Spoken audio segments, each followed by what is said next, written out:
प्रणाम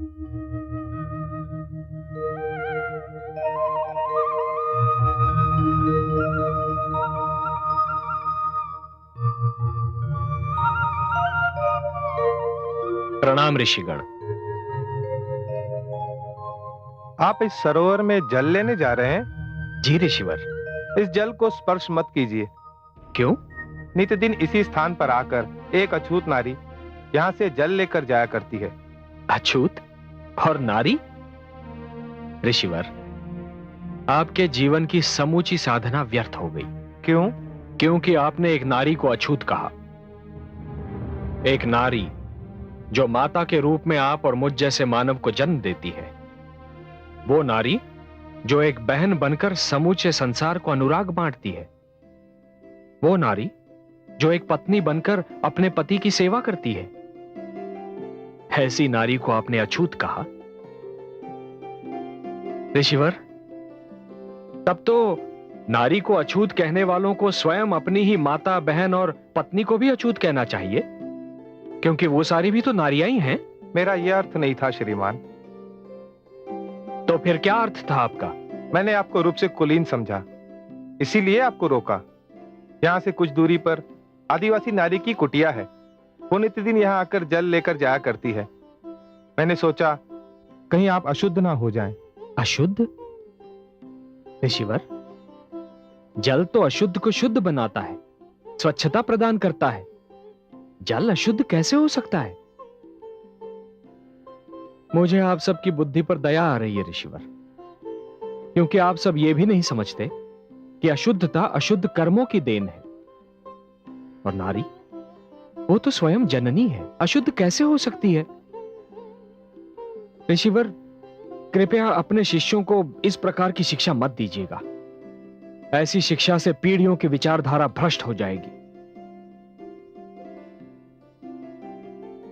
कहां रहती हैं वो देवी? स्वयं मैं जाकर उनके दर्शन करना चाहता हूं।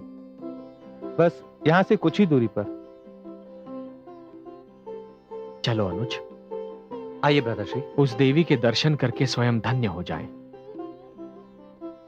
प्रणाम।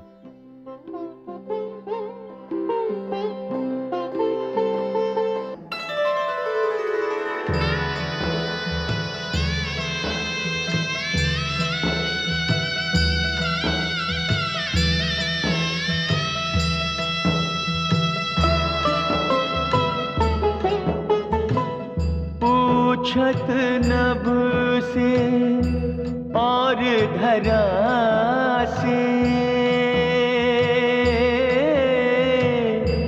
बाट तकत नैना दो प्यासे।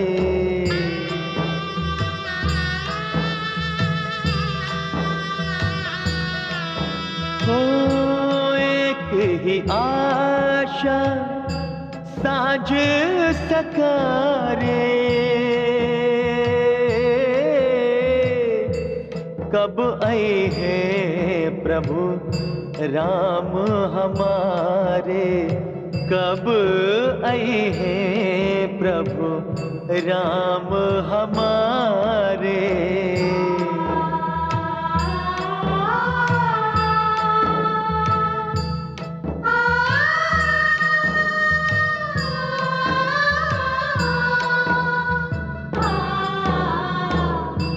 भई प्रतीक्षा मृत्यु समाना,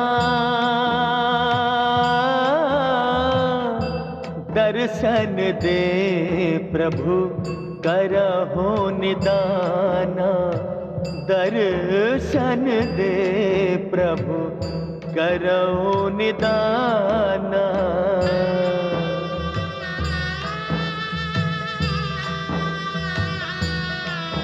हो छट गए शबरी सब अंधियारे,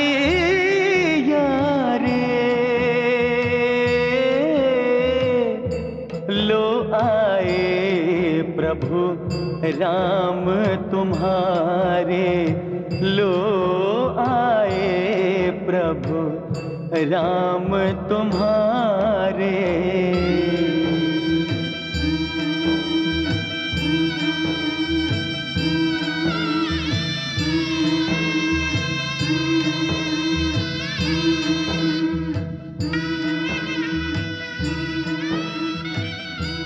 माता, राम, आ गए मेरे राम। हाँ माता, मैं ही हूं रघुवंशी राम।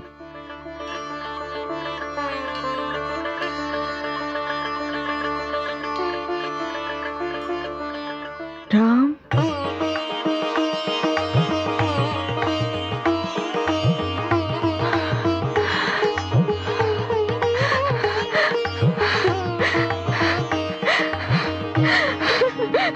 नहीं माता, इसकी आवश्यकता नहीं है। किंतु आपने ये कैसे जान लिया कि मैं ही राम हूं?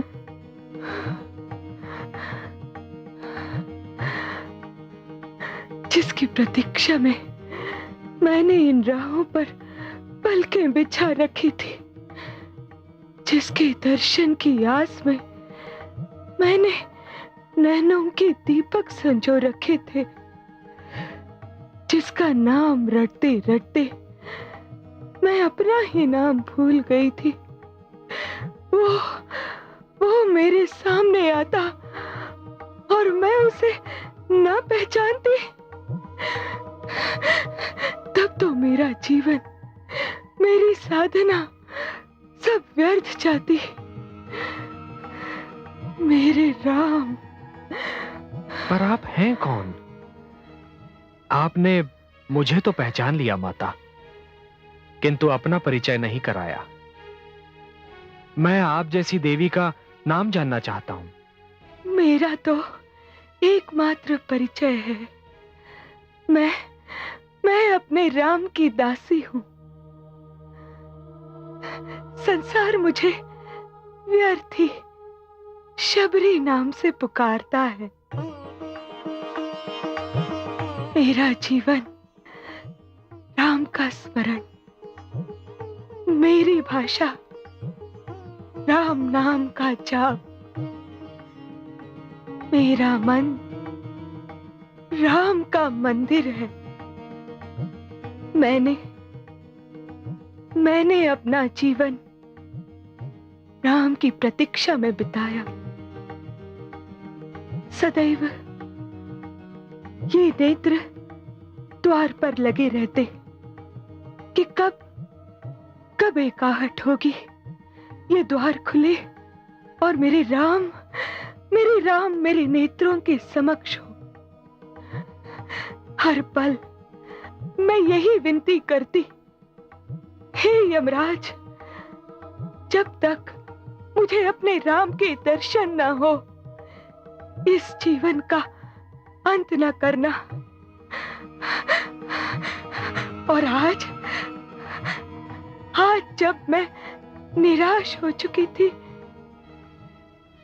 आपने मेरे मन की पुकार सुन ली, मुझे धन्य कर दिया। मन करता है आपको यूं ही निहारती रहूं, निहारती रहूं, निहारती रहूं, निहारती रहूं, यूं ही निहारती रहूं और इस जीवन का अंत हो जाए।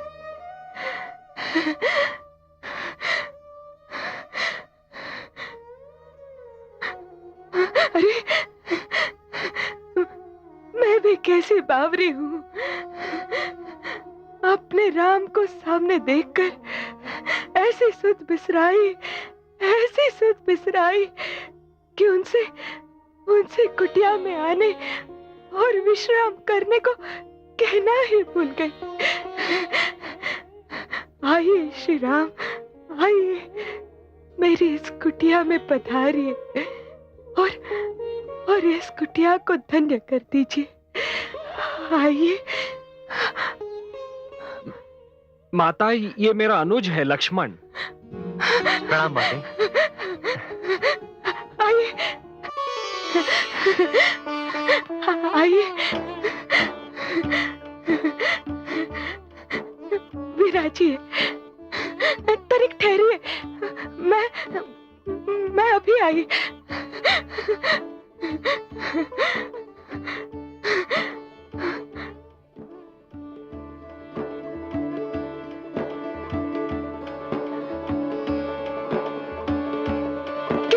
बैठाऊं अपने राम को? इस कुटिया में कोई ढंग की वस्तु भी तो नहीं है। मुझे क्या पता था कि अब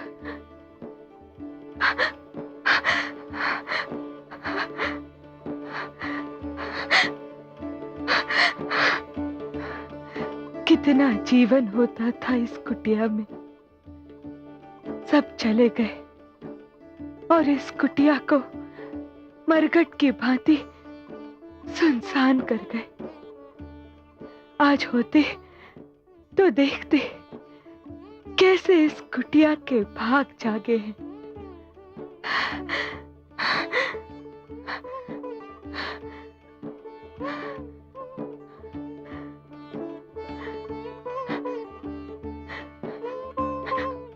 बिराजिए, बिराजिए। माता, ये आप किसकी बात कर रही हैं? ऋषि मतंग के शिष्यों की, उन ऋषियों की जो कभी यहाँ रहते थे। तो वो कहाँ चले गए माता? क्या बताऊं, बड़ी दुख भरी कहानी है।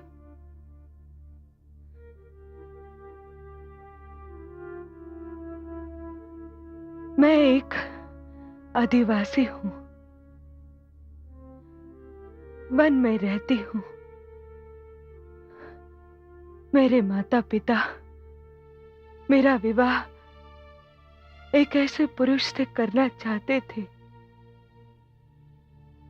जो मदिरा का रसिया था। मुझे तो मदिरा के नाम से भी घृणा है, और वो दिन रात मदिरा के मद में डूबा रहता था। मैं बहुत रोई, बहुत गिड़गिड़ाई कि मेरा विवाह ऐसे व्यक्ति से मत करो, मगर मेरे माता पिता टस से मस न हुए। जब कुछ न बन पड़ा तो मैं ठीक विवाह की रात वहां से यहां भाग आई। रुक क्यों गई माता? बताइए ना। मैं नित्यदिन ऋषि मतंग और उनके शिष्यों के लिए हवन की लकड़ियां और आहार को फल लाती थी। वो सब भी मेरी सेवा से बहुत प्रसन्न थे। परंतु एक दिन सब कुछ बदल गया। कैसे? उन शिष्यों को पता चल गया कि मैं आदिवासी हूं, अछूत हूं, और बस उसी दिन से वो लकड़ियां हवन के योग्य नहीं रही जो मैं नित्यदिन बिन कर लाती थी। वो फल अशुद्ध हो गए जो वे सदा प्रसन्न होकर खाते थे। मैं आश्चर्यचकित रह गई कि जब तक उन्हें ज्ञात नहीं था कि मैं कौन हूं, सब कुछ शुद्ध था, और जैसे ही उन्हें ज्ञात हुआ कि मैं कौन हूं, सब कुछ अशुद्ध कैसे हो गया, कैसे अशुद्ध हो गया। फिर वे सब एक एक करके इस आश्रम को छोड़ के चले गए, और ये आश्रम सुनसान हो गया। केवल ऋषि मतंग ने मुझे आश्रय दिया। हे राम, क्या इस संसार में अछूत होना इतना बड़ा अपराध है? नहीं माता, नहीं, बल्कि किसी को अछूत समझना अपने आप में एक अपराध है। जो व्यक्ति ऐसी आपराधिक विचारधारा रखेंगे वो हर युग में दंड के पात्र बनते रहेंगे। फिर ऋषि मतंग के शिष्यों ने ऐसा क्यों किया? उन्हें भी इसका दंड अवश्य मिलेगा माता, अवश्य मिलेगा। ऐसे ऋषि समाज के माथे का कलंक हैं। वो जिस भी सरोवर के पास जाएंगे उसका जल सूख जाएगा, जिस वृक्ष के तले जाएंगे वो फलहीन हो जाएगा। हां माता, ऐसा ही होगा। यह रघुवंशी राम का कथन है।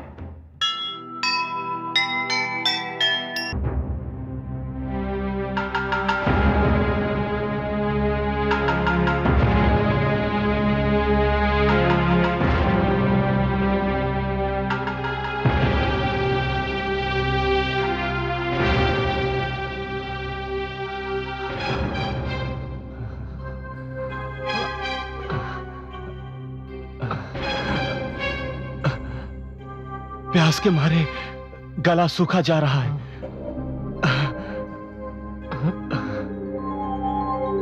वो देखो सरोवर। आओ ऋषिगण, वहीं प्यास बुझाते हैं। चलिए।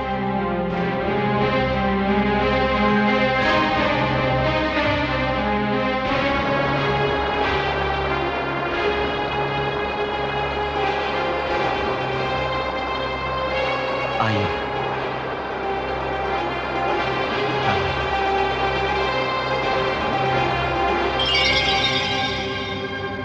अरे अरे अरे ऋषिगण, ये सब क्या हो गया? इस सरोवर का जल कैसे सूख गया? एक नारी को अछूत मानकर उसका अपमान करने का दंड मिल रहा है तुम्हें।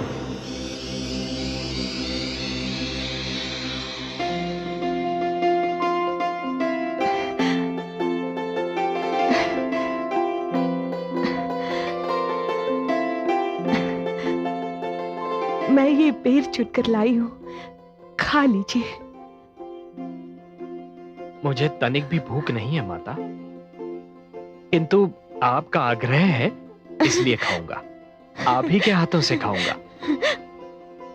वहां नहीं माता, यहां बैठिए, बैठिए।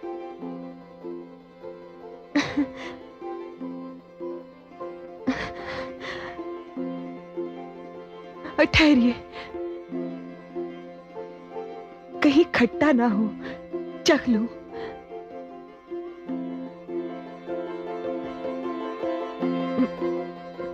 खट्टा है।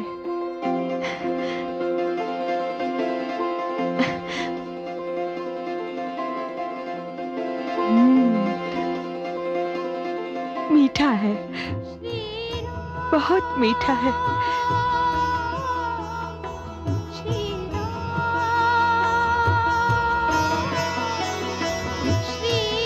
खट्टा है।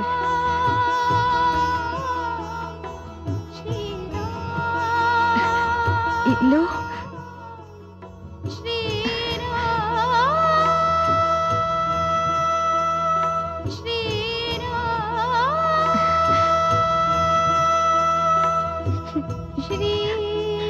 मीठा है, बहुत मीठा है।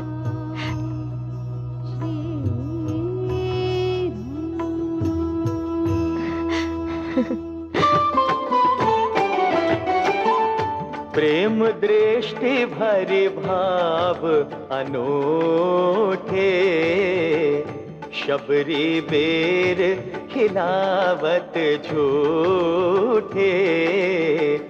स्नेह बिना सब व्यंजन फीके, स्नेह पगे फल अतिशय नीके।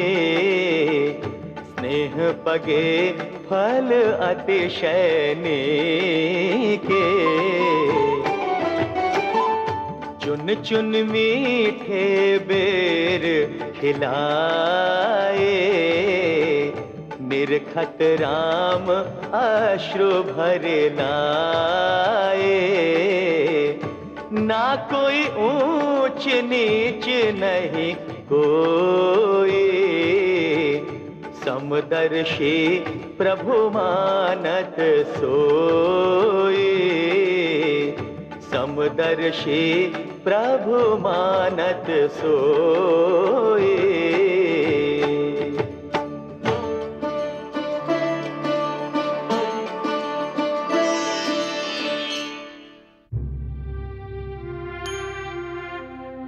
हमें क्षमा कर दे देवी, हमें क्षमा कर दें, नहीं तो हम भूख प्यास से तड़प तड़प के मर जाएंगे। हे राम, ये वही ऋषि हैं जो इस आश्रम में रहते थे। फिर तो इनका यही दंड है और इन्हें यह दंड भोगना ही होगा। हम क्षमा याचना करते हैं श्री राम।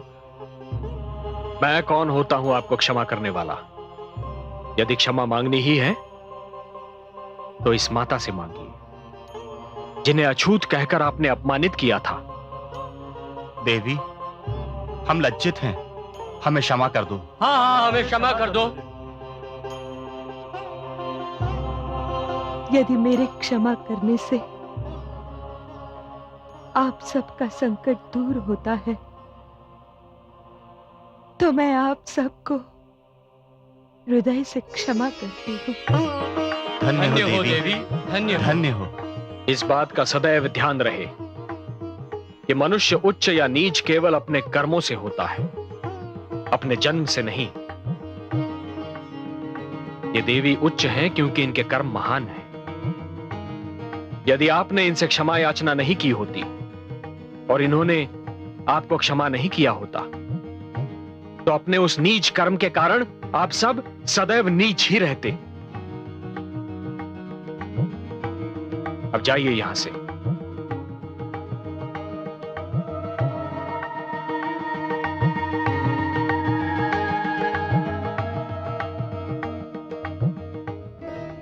माता, आपके पास से हटने को मन तो नहीं करता, किंतु माता हम किसी एक विशेष उद्देश्य से आए हैं। हमारी यात्रा बड़ी लंबी है, कठिन है, इसलिए माता आपसे अनुमति चाहेंगे।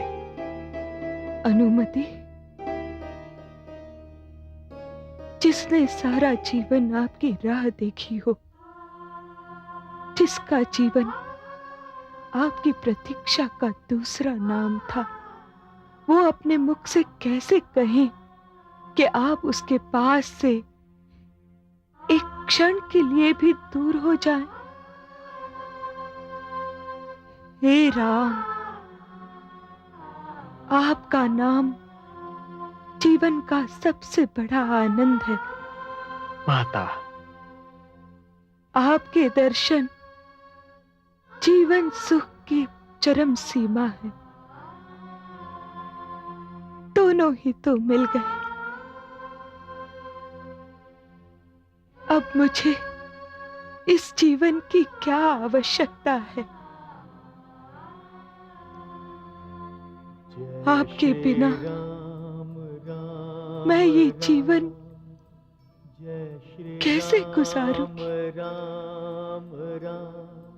होठों पर आपका नाम हो, आंखों में आपकी छवि हो, और मृत्यु आ जाए तो उस मृत्यु पर सहस्रों जीवन वार दूं। सहस्रों जीवन वार दूं। राम राम, जय श्री राम राम राम, जय श्री राम राम राम, हे श्री राम राम राम, हे श्री राम, श्री राम हे श्री राम राम, राम, श्री